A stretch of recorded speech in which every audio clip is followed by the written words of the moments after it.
ഇവിടെ അപ്പൊ അടുത്ത ക്വസ്റ്റ്യൻ നോക്കിയോ. വരയ്ക്കാനുള്ള ഒരു ചോദ്യമാണ് ടാൻജന്റ് എന്ന് പറയുന്ന ചാപ്റ്ററിൽ, തൊടുവരകൾ എന്ന് പറയുന്ന ചാപ്റ്ററിൽ. നോക്കിയേ, draw A circle of radius 3 centimetre, then draw two tangents from a point P which is 6.5 centimeter away from the circle. ഇതാണ് draw A circle of radius 3 centimetre, then draw two tangents from a point P which is 6.5 centimeter away from the circle. Question വായിക്കുമ്പോൾ ഞാനിങ്ങനെ പറഞ്ഞിട്ടിരിക്കുന്ന പോലെ തോന്നുന്നുണ്ടെങ്കിൽ നിങ്ങൾ അത് ഒന്ന് pose ചെയ്ത് വെച്ചിട്ട് ക്വസ്റ്റ്യൻ കൃത്യമായിട്ട് വായിച്ചിട്ട് വേണം ചെയ്ത് തുടങ്ങാൻ, കേട്ടല്ലോ. ഇപ്പൊ ഞാൻ ചിലപ്പോൾ ഈ പറഞ്ഞിട്ടിരിക്കുന്നതിന്റെ ഇടക്ക് ക്വസ്റ്റ്യൻ വായിച്ചാൽ പിന്നെ നിങ്ങൾക്ക് സംശയങ്ങൾ വരും. അപ്പൊ പറയുന്നതിന്റെ ഇടക്ക് ക്വസ്റ്റ്യൻ വായിക്കണമെന്നുള്ളവർ പോസ് ചെയ്തിട്ട് തന്നെ വായിക്കുക. ക്വസ്റ്റ്യൻ വായിക്കലാണ് പ്രധാനം, ഏറ്റവും ഇമ്പോർട്ടന്റ് അതാണ്. അത് വായിക്കുമ്പോൾ നമ്മുടെ ഫസ്റ്റ് മനസ്സിലേക്ക് എന്താണോ വരുന്നത് അതനുസരിച്ച് ആയിരിക്കും നമ്മുടെ ചിന്തകളൊക്കെ പോകുന്നത്. അപ്പൊ ആദ്യം ക്വസ്റ്റ്യൻ വായിക്കുമ്പോൾ കൃത്യമായിട്ട് എല്ലാ കാര്യങ്ങളും വിട്ട് കൃത്യമായിട്ട് വായിക്കുക. അടുത്തത് മലയാളം നോക്കിയേ. 3 സെന്റിമീറ്റർ ആരമുള്ള ഒരു വൃത്തം വരച്ച് വൃത്തകേന്ദ്രത്തിൽ നിന്നും 6.5 സെന്റിമീറ്റർ അകലെയുള്ള ബിന്ദുവിൽ നിന്നും തൊടുവരകൾ വരയ്ക്കുക. ചോദ്യം മനസ്സിലായോ? സിമ്പിൾ ആണ്, വരയ്ക്കാനുള്ള ചോദ്യമാണ്. എന്താ പറഞ്ഞേക്കുന്നത്? 3 സെന്റിമീറ്റർ ആരമുള്ള ഒരു സർക്കിൾ വരയ്ക്കണം. 3 സെന്റിമീറ്റർ. ഈ സെന്ററിൽ നിന്നും എത്ര സെന്റിമീറ്റർ മാറ്റണം?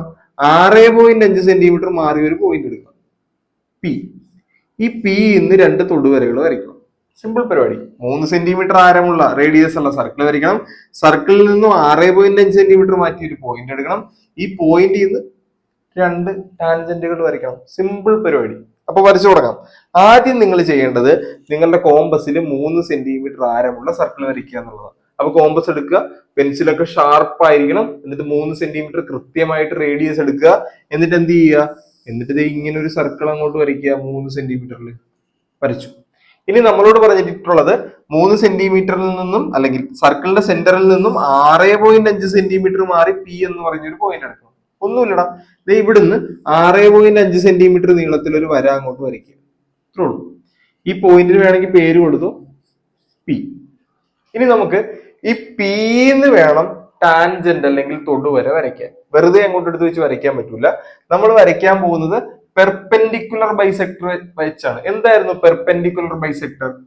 ഈ ഒരു ലൈനിന് പെർപെൻഡിക്കുലർ ബൈസെക്ടർ വരയ്ക്കാൻ പറഞ്ഞാൽ നമ്മൾ എങ്ങനെ വരയ്ക്കും? ഇവിടെ കൊണ്ടുവന്ന് കോമ്പസ് കുത്തും, എന്നിട്ട് ഇതിന്റെ പകുതി കൂടുതൽ എടുക്കും. ഇവിടെ കൊണ്ടുവന്ന് കോമ്പസ് കുത്തും, എന്നിട്ട് ഇതിന്റെ പകുതി കൂടുതൽ എടുക്കും. പകുതി കൂടുതൽ എന്ന് പറഞ്ഞാൽ ഇതാണ് ഏകദേശം പകുതി. നമുക്കറിയാം, ഏകദേശം ഈ ഭാഗത്തൊക്കെ കോമ്പസ് കൊണ്ടുവരും. എന്നിട്ട് ഇവിടെ ഒരു ആർക്ക് വരയ്ക്കും, ഇവിടെ ഒരു ആർക്ക് വരയ്ക്കും.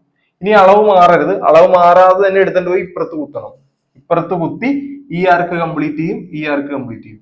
എന്നിട്ട് ഇത് ജോയിൻ ചെയ്ത് ഒരു വര വരച്ചാൽ അതാണ് പെർപെൻഡിക്കുലർ ബൈസെക്ടർ. എന്താ ഇത്? ഇവിടെ കുത്തും, പകുതി കൂടുതൽ എടുക്കും, മേളിലും താഴെ ഒരു വര. അളവ് മാറാതെ തന്നെ എടുത്തിട്ട് പോയി ഇപ്പുറത്ത് കുത്തും, ഈ 2 ആർക്കും കംപ്ലീറ്റ് ചെയ്യും, ജോയിൻ ചെയ്യും. ഇത്രേ ഉള്ളൂ. എളുപ്പമല്ലടാ? അപ്പൊ ഇതിനെങ്ങനെ വരയ്ക്കും പറഞ്ഞു? ഇവിടെ കൊണ്ടുവന്ന് കോമ്പസ് കുത്തണം, എന്നിട്ട് കോമ്പസ് വലിച്ചു നീട്ടി ഇവിടം വരെ കൊണ്ടുവരണം. പകുതി കൂടുതലാണ്. എന്നിട്ട് ഇവിടെ ഒരു ആർക്ക് വരയ്ക്കും, താഴെ ഒരു ആർക്ക് വരയ്ക്കും. അളവ് മാറാതെ തന്നെ എടുത്തിട്ട് പോയി ഇപ്പുറത്ത് കുത്തണം.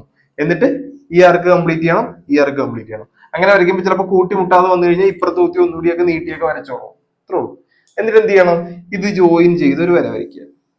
പരിപാടി കഴിഞ്ഞല്ലോ, ഏകദേശം ഒതുങ്ങി. ഇനി എന്ത് ചെയ്യണം? ഈ കൂട്ടിമുട്ടിയ പോയിന്റ് കണ്ട, ഈ പോയിന്റിൽ കൊണ്ടുവന്ന് സർക്കിൾ കുത്തുക, അല്ല കോമ്പസ് കുത്തുക. കോമ്പസ് കുത്തിയിട്ട് ഇങ്ങോട്ടുള്ള അളവ് നോക്കിയേ. ഇവിടുന്ന് കുത്തി ഇങ്ങോട്ടുള്ള അളവ് എടുക്കണം.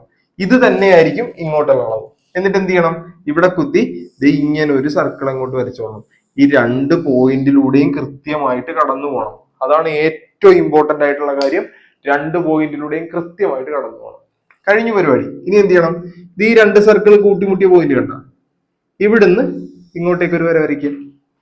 ഇവിടെ 2 സർക്കിൾ കൂട്ടിമുട്ടിയ പോയിന്റ് കണ്ട, ഇവിടുന്ന് ഇങ്ങോട്ടേക്ക് ഒരു വര വരയ്ക്കുക. ഈ 2 വര വരച്ചതാണ് നമ്മുടെ ടാൻജന്റുകൾ. വേണമെങ്കിൽ നമുക്ക് പേര് കൊടുക്കാം, പി എ ബി. അതായത് പി എയും പി ബിയുമാണ് നമ്മുടെ ടാൻജന്റുകൾ. വരച്ചു കഴിഞ്ഞു. ഇനി നമ്മളോട് പറയും ഇത് രണ്ടും അളന്നെഴുതാൻ ചോദിക്കും. നിങ്ങൾ അപ്പുറത്തിരിക്കുന്നവരുടെയോ ഇപ്പുറത്തിരിക്കുന്നവരുടെയോ അളവൊന്നും നിങ്ങൾ നോക്കേണ്ട കാര്യമില്ല. നിങ്ങൾക്ക് എന്താണോ ടാൻജന്റിന്റെ അളവ് വന്നത് അത് അങ്ങോട്ട് അളന്നെഴുതുക. അത്രേ ഉള്ളൂ. നിങ്ങൾ അളന്നെഴുതിയപ്പോ ഇതൊരു 6.2 സെന്റിമീറ്ററിന് കിട്ടി, താഴെയും 6.2 സെന്റിമീറ്ററിന് കിട്ടി. അത്രേ ഉള്ളൂ. നിങ്ങൾ അപ്പുറത്തും ഇപ്പുറത്തും നോക്കേണ്ട കാര്യമില്ല. രണ്ടും 6.2 സെന്റിമീറ്റർ എന്ന് അങ്ങോട്ട് എഴുതുക. അത്രേ ഉള്ളൂ. ഇനി ഇവിടെ ശ്രദ്ധിക്കേണ്ട വേറൊരു കാര്യമുണ്ട്. നിങ്ങൾ ആദ്യത്തെ അളന്നപ്പോ 6.1 സെന്റിമീറ്ററും രണ്ടാമത്തെ അളന്നപ്പോ 6.2 സെന്റിമീറ്റർ കിട്ടിയെന്ന് വിചാരിച്ചു. നമ്മൾ കൂടുതൽ അങ്ങോട്ട് നന്നായി രണ്ടും രണ്ടളവ് എഴുതി വെക്കരുത്. കാര്യം എന്താ, ഒരു എക്സ്റ്റേണൽ പോയിന്റിൽ നിന്ന് വരയ്ക്കുന്ന രണ്ട് ടാൻജന്റുകൾക്കും സെയിം ലെങ്ത് ആയിരിക്കണം, രണ്ടിനും ഒരേ ലെങ്ത് ആയിരിക്കണം. അപ്പൊ ഒന്നുകൂടി അളന്ന് നോക്കുക. അപ്പൊ നമ്മൾ നോക്കിയതിന്റെ എന്തെങ്കിലും മിസ്റ്റേക്ക് ആയിരിക്കും, രണ്ടും സെയിം അളവ് തന്നെ ആയിരിക്കും. ഇനി അഥവാ അല്ലെങ്കിലും രണ്ടും സെയിം തന്നെ എഴുതി വെക്കാവുള്ളത് നിർബന്ധമാണ്. കേട്ടല്ലോ? ഒന്ന് നോക്കിയിട്ട് ഏറ്റവും അടുത്ത് നിൽക്കുന്ന പോയിന്റ് ഏതാണോ അത് രണ്ടും അങ്ങോട്ട് എഴുതി വെക്കുക. അപ്പൊ രണ്ടും 6.2 സെന്റിമീറ്റർ. മറന്നു പോരുത്. വരയ്ക്കാൻ ഒരു ചോദ്യമല്ല, രണ്ടോ അല്ലെങ്കിൽ 3 ചോദ്യമോ ക്രിസ്മസ് എക്സാമിന് നിങ്ങൾക്ക് ഉണ്ടാവും. അപ്പൊ അതിൻ്റെ നിന്ന് ഉറപ്പായിട്ട് ചോദിക്കാൻ ചാൻസ് ഉള്ള ചോദ്യമാണ്. അപ്പൊ അടുത്ത ഒരു ക്വസ്റ്റ്യൻ ആയിട്ട് കാണാം.